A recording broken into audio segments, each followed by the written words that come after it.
बहुत लोगों को आज इस उम्मीद में भी था कि शायद आज मुख्यमंत्री इस कार्यक्रम में नहीं पहुंचेगा, लेकिन चिंता मत करो, जब तक हेमंत सोरेन जिंदा है और झारखंड मुक्ति मोर्चा जिंदा है, इस राज्य पर बुरी नजर डालने वालों को हम लोग कभी नहीं बर्दाश्त करेंगे। हम सुनना चाहते हैं इस मंच से और इस आए हुए भीड़ से, क्या सरकार की योजनाएं, क्या बूढ़े बुजुर्गों को पेंशन मिलता है कि नहीं मिलता है? सावित्रीबाई फुले का योजना मिल रहा है? तो हम लोगों ने अपने गरीबों के लिए उससे बेहतर आवास, ये 2 कमरे का आवास देते हैं, हम 3 कमरे का आवास, अबुआ आवास की योजना आपको हम देंगे। बहुत लोगों को आज इस उम्मीद में भी था कि शायद आज मुख्यमंत्री इस कार्यक्रम में नहीं पहुंचेगा, लेकिन चिंता मत करो, जब तक हेमंत सोरेन जिंदा है और झारखंड मुक्ति मोर्चा जिंदा है, इस राज्य पर बुरी नजर डालने वालों को हम लोग कभी नहीं बर्दाश्त करेंगे। इस वीर भूमि को बदनाम करने वाले लोगों को कभी बर्दाश्त नहीं करेंगे। बड़ी चतुराई से हमारे ही कुछ लोग, हमारे जात परिस का लोग,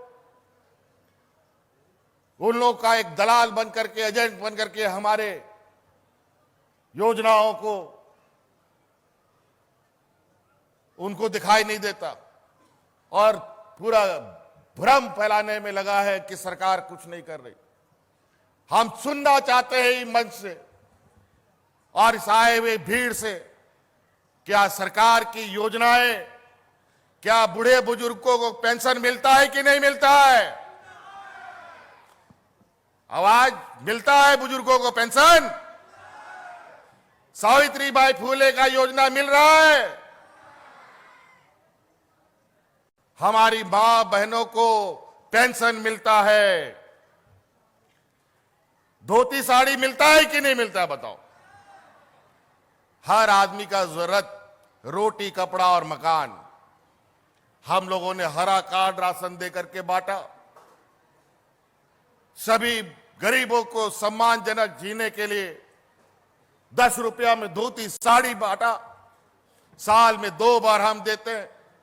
और तो और गरीबों को आवास, हमारे भारत सरकार ने हमें आवंटन नहीं दिया, तो हम लोगों ने अपने गरीबों के लिए उससे बेहतर आवास, ये 2 कमरे का आवास देते हैं, हम 3 कमरे का आवास, अबुआ आवास की योजना आपको हम देंगे। इसमें लगभग 15,000 करोड़ रुपया का खर्च आएगा, लेकिन आवेदन मुझे लग रहा है ये 15,000 करोड़ रुपया हो सकता है कि घट जाएगा, लेकिन चिंता मत कीजिए, इस हर गरीब को आवास हम उपलब्ध कराएंगे। हो सके तो इसके लिए 1 साल नहीं, 4 साल नहीं, 5 साल लगे, एक पैसा जुगाड़ करके लाएंगे, अपना अधिकार मांगेंगे। अगर आज हमारा हक अधिकार मिला होता तो इस राज्य के अंदर जो गरीबी है, पिछड़ापन है और पिछड़ा राज्य का कलंक है, उसी दिन मिट जाता। लेकिन हमारा पैसा अभी केंद्र से मिलने में जो हुज्जतें हो रही है वो आप देख रहे हैं। हक अधिकार मांगने से नहीं मिलेगा, लगता है अब छीनना पड़ेगा, जैसा राज लिया है। आज हमारा 1,36,000 करोड़ रुपए का बकाया होता तो जो आज इन लोगों ने गैस का सिलेंडर, पेंशन की राशि कितने मिलती है, कई राज्य है, छत्तीसगढ़ में जाके पता कीजिए, पेंशन वहां 350 टका मिलता है। बिहार में पता कर लीजिए, पेंशन वहां 400 टका मिलता है। उड़ीसा भी पता कर लो तो पता चलेगा कि वहां भी 500 टका मिलता है। लेकिन झारखंड कम से कम 1,000 रुपया देने का आज क्षमता रख रहा है। तो इसलिए साथी, बहुत सारी और कार्य योजनाएं हैं, हम खाली जायजा लेने आए हैं।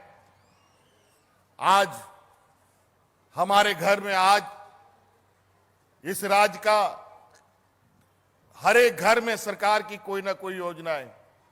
मुझे तो मंत्री जी ने बताया, आप लोगों को मंत्री जी ने बताया होगा, इस राज्य में कई ऐसे घर अब ऐसे हो गए जहां पिताजी भी पेंशन लेता है, मां भी पेंशन लेती है और बेटा भी पेंशन लेता है।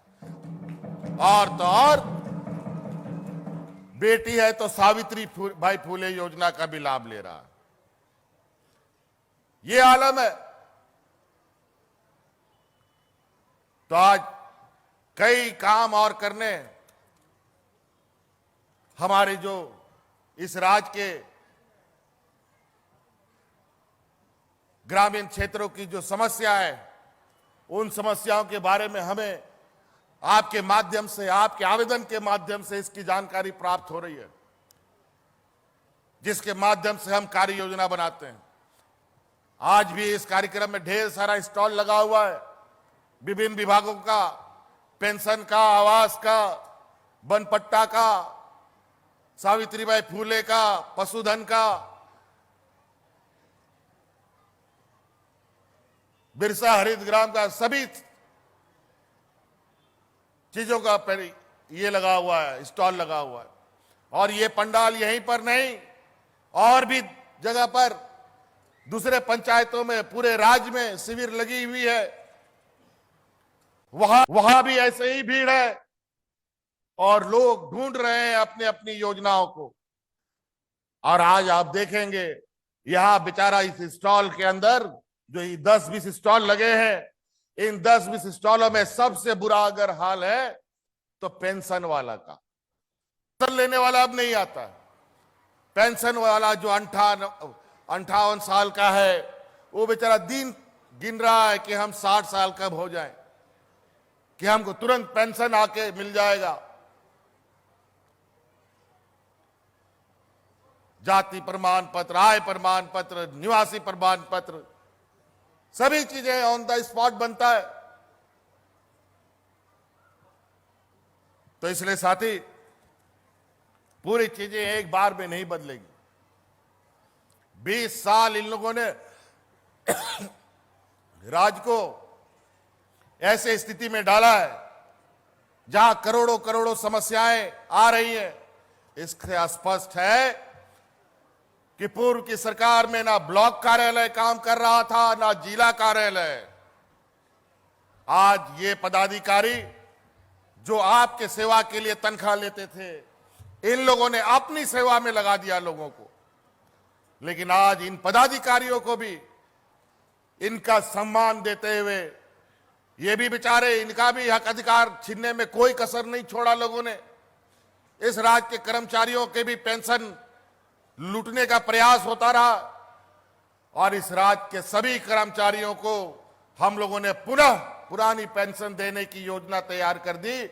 और आज यही कर्मचारी निडर होकर के, जहां सड़क नहीं है, आने जाने का कोई साधन नहीं है, वहां ट्रैक्टर से, बैलगाड़ी से, मोटरसाइकिल से पदाधिकारी ब्लॉक कार्यालय का कंप्यूटर और लैपटॉप ले जाके ब्लॉक आपके शिविर में बैठा हुआ है और आपकी समस्या का समाधान कर रहा है।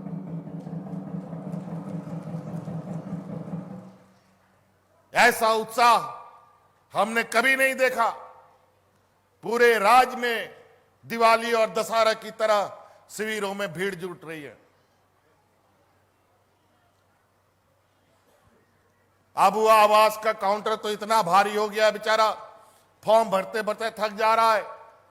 तो हमने तुरंत 24 तारीख को ये कार्यक्रम प्रारंभ हुआ। 2-3 दिन के बाद ही हमें ये जानकारी मिली। हमने कहा कि तुरंत अब आवास का 2 काउंटर खोलो और सबका आवेदन लो, और जितने आवेदन आएंगे, कोई आवेदन छूटना नहीं चाहिए। और इसका आकलन हम सब इकट्ठा करने के उपरांत कैसे बारी बारी अलॉट हो, इसका फार्मूला तैयार करेंगे। और अभी आपका दरखास्त कोई इधर उधर फेंकने वाला भी नहीं। इससे पहले के शिविर में हमें पता चला था कि दरखास्त तो आया लेकिन इधर उधर फेंक दिया। हम लोग भी पहले, जब सरकार से पहले, हमें भी बहुत आवेदन मिलते थे। उसमें वृद्धा पेंशन का आवेदन बहुत होता था। विधवा पेंशन का बहुत होता था, विकलांग पेंशन का बहुत होता था, लेकिन समस्या का समाधान किसी के पास था ही नहीं, तो हम लोग भी फेंक देते थे। लेकिन अब कहां वृद्धा पेंशन का आवेदन है, कहां विकलांग पेंशन का आवेदन है, कहां विधवा पेंशन का आवेदन है। और अब आपका हर एक आवेदन का ट्रैक रखा जाएगा और उसमें आप लोगों ने जरूर आप अपना मोबाइल नंबर लिखा होगा और आपका जो दरखास्त है कहां कहां घूम रहा है, किस टेबल में गया है, कहां खड़ा है, वो सारी जानकारी आपको मोबाइल के माध्यम से भी उपलब्ध कराया जाएगा।